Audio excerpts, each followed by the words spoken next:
Hello, this is Andrew Carson, and this is my video recording of my solution for the final project for DATA605. So guess I'll just get started.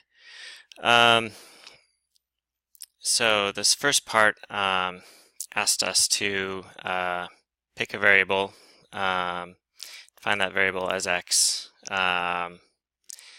and then compare it to y. So what I did was use the above ground living area to compare to y. And then the next section asks us to look at various probabilities. So in short, what this section was trying to get at was to see if x and y were independent of each other based on probabilities. And as one can see by looking at the different probabilities here, they are not independent. When we do a chi-square test as well, we can see that they have a very significant p-value there. So there's a strong association, so they're not independent. The next step asks us to look at the descriptive and inferential statistics for both the x and y. So again, y is sale price and x is the above ground living area in this data set. You can see the living area has kind of a skew to the right, not very normal. Y also has a bit of a more extreme skew to the right. This is the sales price. And again, it's definitely not normal. Looking at the QQ norm and QQ line plots. And this is X compared to Y. So it asked, the prompt asked us to do the Box-Cox transformation. So I wrote a function here to do that transformation based on definition of what a Box-Cox transformation is, as well as a function to look at the normality as it was changing over time in hopes of finding the best lambda for the Box-Cox transformation. So what this shows is the lambda and then the r-squared value and how it's changing. So at the peak up here, we can see that this is where we want to set our lambda, which here it says 0.01. For y, finding the best lambda for y, we can see that it's up here, which is actually negative 0.05. So that was a quick way to find the best Box-Cox transformation so that we can normalize x and y. So as you can see, this looks much more like a normal distribution once we've done the Box-Cox transformation on it, and much better on the QQ plot. Same is true for y. Much more normal here, and much more normal on a QQ plot. Still a little bit of falling off the line on the tails, but that's kind of normal when you're doing these sorts of things. And the relationship looks a bit more linear here, which is good because eventually we're going to be doing a linear model. Okay, so continuing on, now we're doing linear algebra and correlation. So do a correlation matrix, that's what this is here. We invert it, and then it was asking us to multiply the correlation and the inversion together, which when we do so, because one is the inverse of the other, we get the identity matrix, so this is as to be expected, so that's good. Finally, we are asked about doing calculus stuff, so in short, fitting a distribution to the data. So I just chose a normal fit distribution, which gets the mean and the standard deviation, and then pulling from that distribution samples and then doing a histogram from those samples, we get this.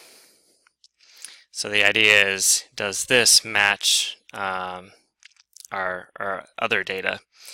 And this is the X data here, so that's the above ground livable area. And as you can see, they are different.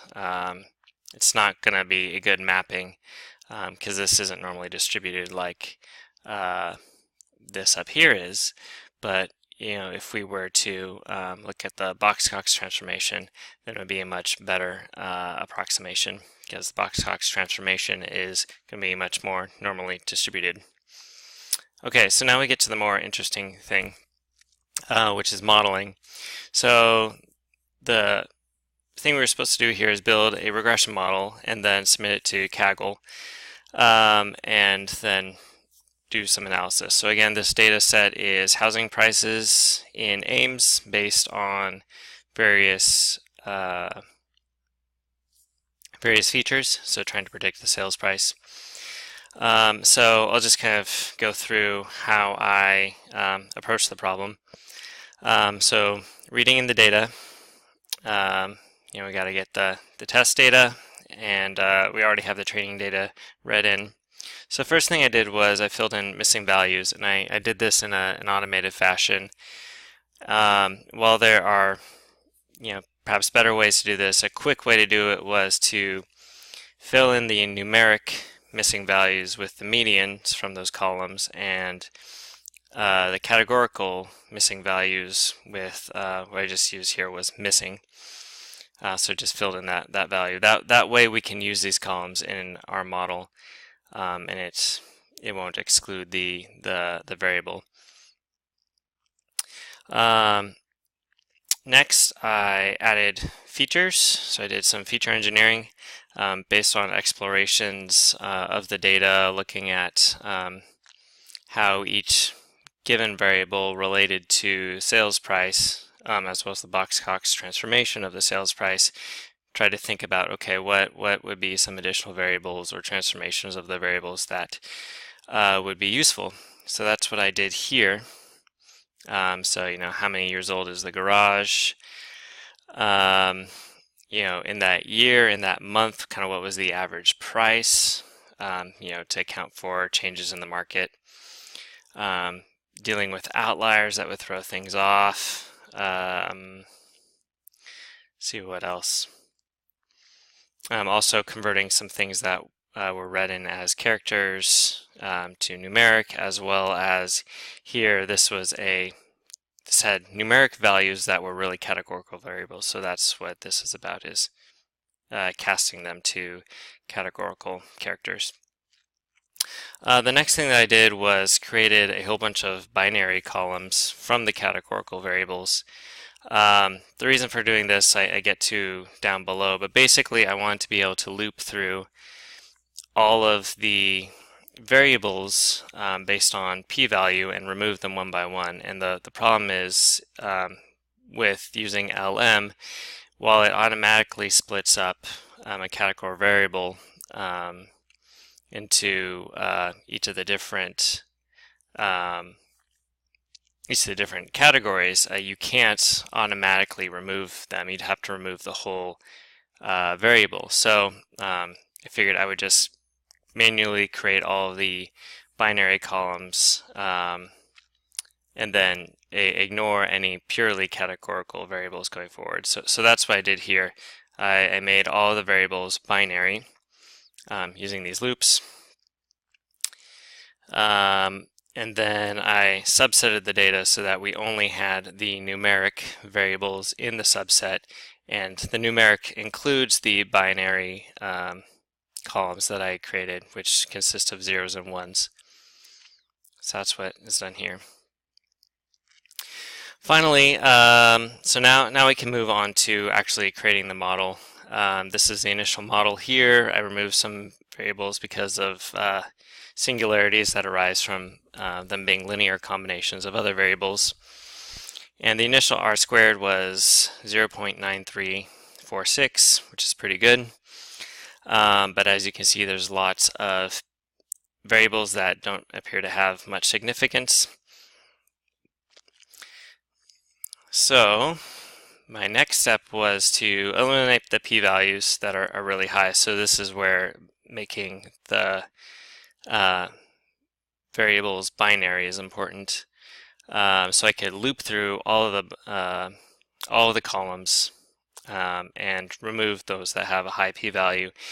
And in certain cases, one categorical variable value will be significant, whereas another value in that categorical variable will not be.